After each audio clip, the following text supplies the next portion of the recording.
Well, we'll see what happened. Let's go. You are not allowed in this courthouse anymore. Do you understand? No. Do you understand? So do not come back into the courthouse. That means this courthouse. That means the courthouse next door, that is the historical courthouse. Do you understand? Welcome to what had happened was. Where we take a peek into actual court cases and give you commentary based on our unique perspective and experiences, and also give you informational tips and tricks to help you avoid a what had happened situation. Before we get started, give us a thumbs up, a tasteful comment. Subscribe to the channel to be notified of every video as they come out. All defendants are considered innocent until proven guilty in a court of law. That you were outside speaking with members of the jury. Is that correct? That's either yes or no. No. You were outside speaking to the jurors. Yes or no? Nope. Were you outside speaking to the jurors? Yes or no? So he was outside. He got caught by someone, and they reported it to the judge outside talking to the jury. You're not even supposed to say hello. Once you get in the courtroom, if you are part of the jury panel or whatever, when the jury is sitting in the chair, then you can say good morning or whatever. But other than that, you're not supposed to speak to anybody. This is why when you go to court, you shouldn't even speak to anybody in the bathroom. Nothing. If you don't know this person, you didn't come with them, don't talk to them. And this is considered jury tampering, just talking to the jury alone. Yeah, it's a difference between getting arrested.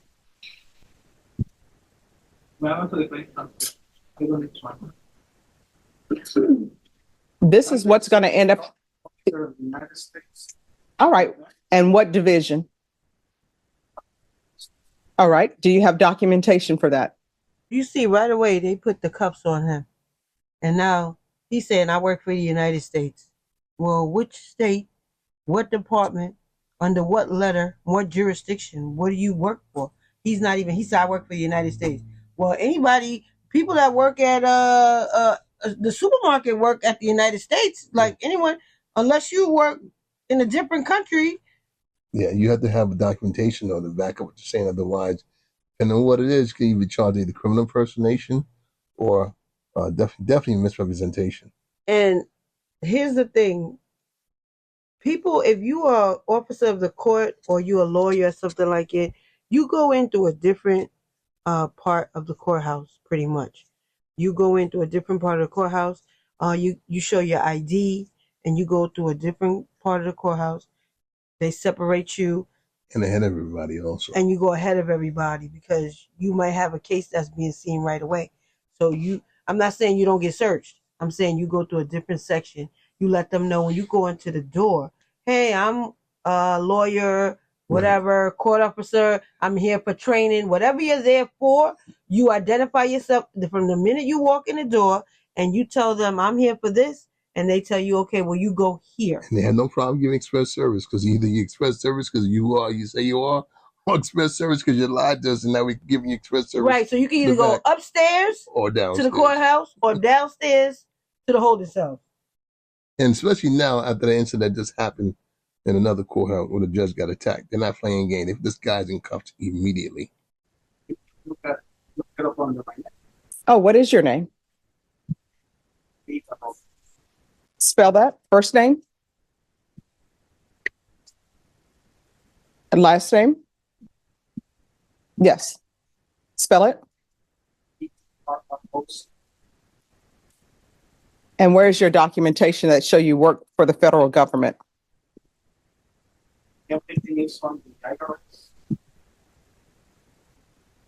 Now, when you ask to produce your identification, anyone worth the salt that is actually a government or office of the court will be quick to say, hey, here's my ID. And even being handcuffed like he is, you say, it's right here inside my pocket right here.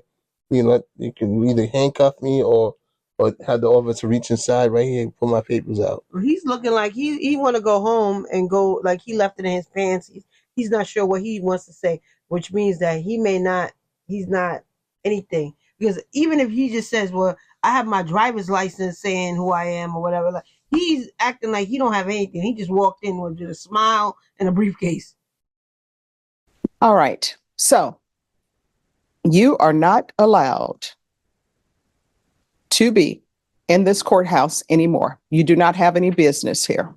If you are not a witness, you are not allowed in this courtroom. Do you understand? And you're not allowed in this courthouse. He can't even bring a Uber Eats package in here. He can't even make a food delivery into the courthouse. He can't even come. It means she said you can't do anything yet. It means you can't even go next door. If you whatever. If you drive by, not don't here, even look at the if you're building. not Just here keep on to going. be a witness, like you got a subpoena saying you supposed to be here. Yeah, for the express service, that other express service, don't even look over here.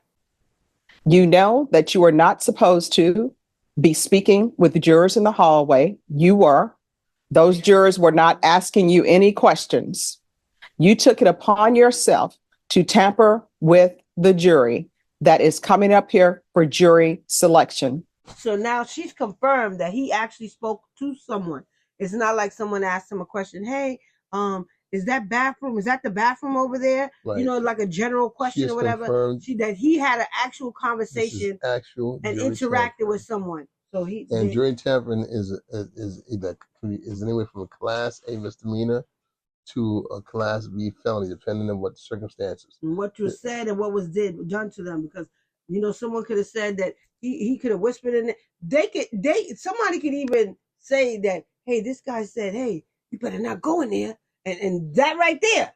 He threatened me, which takes it up another notch on the degrees, and now we're at felony degree jury tampering by just threatening. And talking is a misdemeanor. Threatening, you've gone into felony territory. You are not allowed in this courthouse anymore. Do you understand? No. Do you understand? So do not come back into the courthouse. That means this courthouse. That means the courthouse next door, that is the historical courthouse. Do you understand? Right. All right. If you can see that he's escorted off the premises.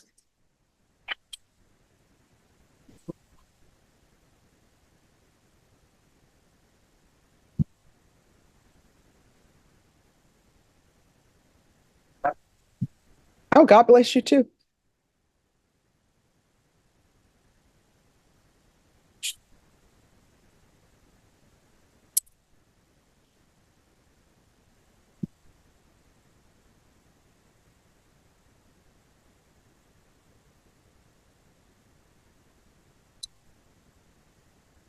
So I will speak to all of the defense attorneys when you all come back. But personally, I don't feel comfortable with using this jury as the jury pool because I don't know what was said.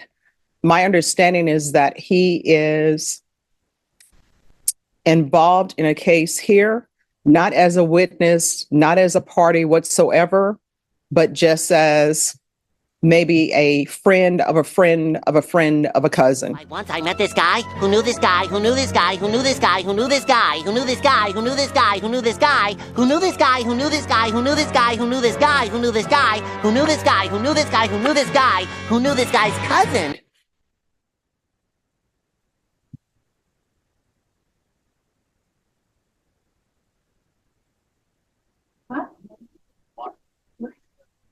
Hello? Yeah. I think you've seen everything. Yeah. But they're going to bring, if you have an inmate, we will bring them up and we'll do your pleas. All right. Right. All right. And also because,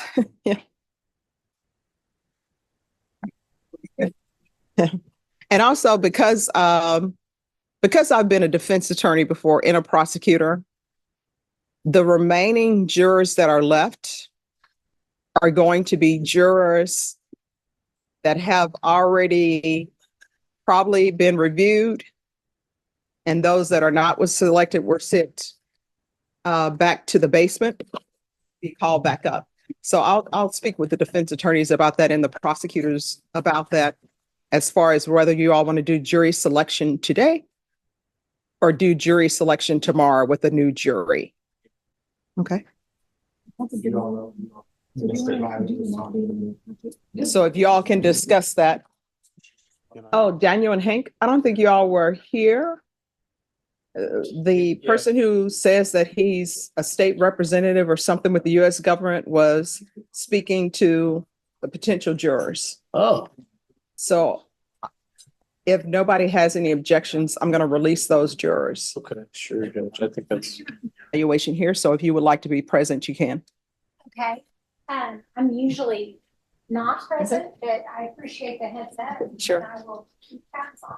All right. And the other issue, you were not present, but you were number one for jury trial. However, the person who was here in the gray suit who said that he was with the US government, he was,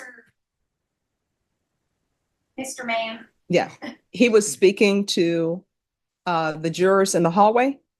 So I don't feel comfortable with using the jury panel that we have. And Judge, I'm not quite sure how to handle him. I did talk to Daniel about him, and I did make a call before the holidays to the jail. He has been filing all sorts of stuff in this case. I don't know what his relationship is with his family. I don't talk to them. I've never spoken to him. He has communicated with me threats that he's going to sue me in federal court. And So now it gets a little deeper. Not only have we found out that he was talking to somebody in the hallway, now we find out he's been filing paperwork under the lawyer's name, and then flipping it and calling the lawyer, that same lawyer that he's supposedly been filing paperwork on, he's been flipping it and calling her and telling her he's gonna sue. So this is the prosecutor. This is the state. This is the state. So I don't know if he's he was trying to get that case thrown out or whatever. You know, he was trying to get. He wanted a mistrial. He wanted a mistrial because that's a good. I don't know. That's definitely the strategy with the mistrial, interfering with the court proceedings. This is another charge, obstructing governmental administration. That's exactly what he's doing. Whoever he was trying to help, he might wind up sitting right next to them. all kinds of stuff like that. But the thing that troubles me the most, and I called the jail to let them know, is that he evidently had an attorney visit on the video visit, not a recorded visit, an attorney visit with this guy, Okay. with my client. Now, I tried to find out if they had a record of that or how it happened. My client doesn't know. Well, what I've done is And now we're going to find out some more information about this person. I've asked that he not be allowed back in the courthouse. So she didn't detain him immediately. And this is what we were talking about.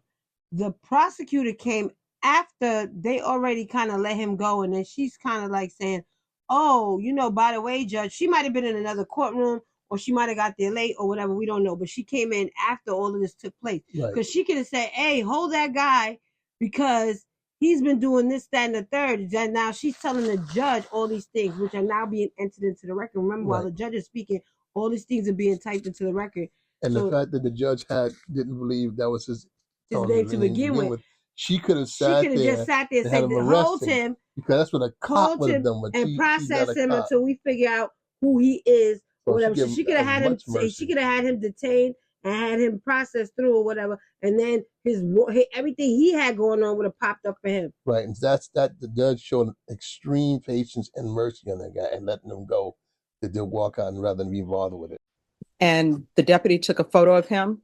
So somebody can let the sheriff know that he's not to have attorney visits if he's not his attorney. If it's who I'm thinking of, he's also right now a person who is on bond for an aggravated assault. So somebody might want to talk to pretrial services or his bond. All right. So somebody may want to talk to his pretrial services officer. And honestly, the name that he gave me, I don't even believe that's his real name because he seemed to be stumbling over what his name was. But the deputies did take a photo of him. So I'm sure that's going to be placed at the courthouses, and they can place it at the jail as well. On the Bear County website pretty easy with the name he's been filing things under. Okay. And he's filed stuff in my. And what name did he give? It's a. Is it Henry? Henry. Okay. Whatever that name is, that's his name. All right. So before you leave here today, we'll take up that matter with the sheriff's office. All right. Now, And then- I'd be happy to get some of them on it, because I believe he's holding himself out as an attorney to people, which carries its own set of problems. All right. We will take care of that. So So now we have another layer peeled back of this onion, this person that is this man of mystery. So now we also find out he's out on bond. Yeah, not only that, we have a couple more things added because now he's also impersonating. If he's not a lawyer, he's impersonating a lawyer, which is another criminal charge. And again, along with the jury tampering and the fact that he said they're causing problems at the jail and he's misrepresenting himself. That these are all in themselves. The judge had a lot of mercy on him. She don't think he's saying the name. When you give another name, if you give a false name, that's not your name. That is criminal Or a name that you are impersonation. also known by. It's criminal impersonation.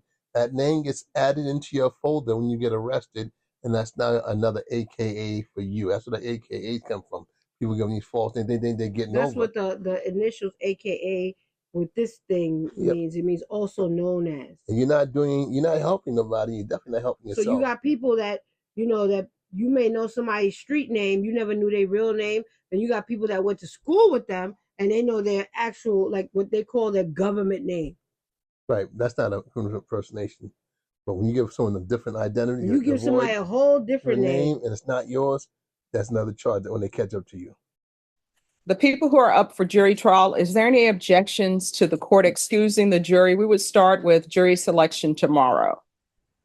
Is anyone going to have any objection to that? I'm here, please. Yes, I know you're on a plea.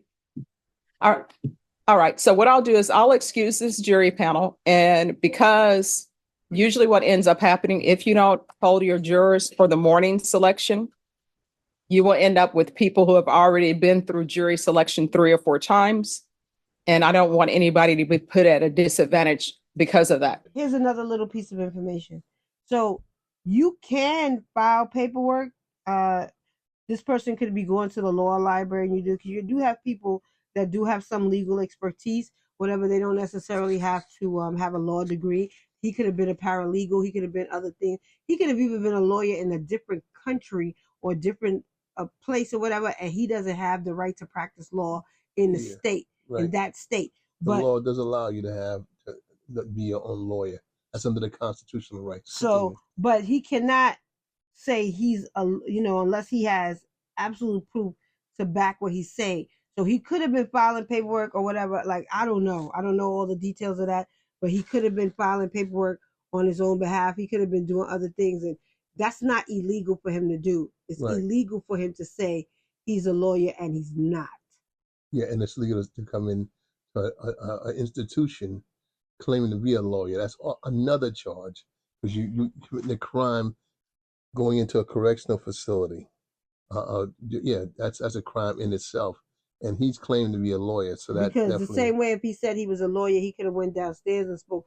He could have been talking to people, quote unquote, getting clients, right? And he doesn't have the right to practice. Yeah, he could have did that. Thanks for watching.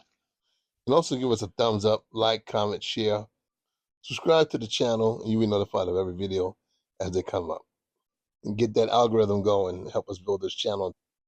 And make sure that you don't wind up in a what had happened situation. Boom, boom, boom.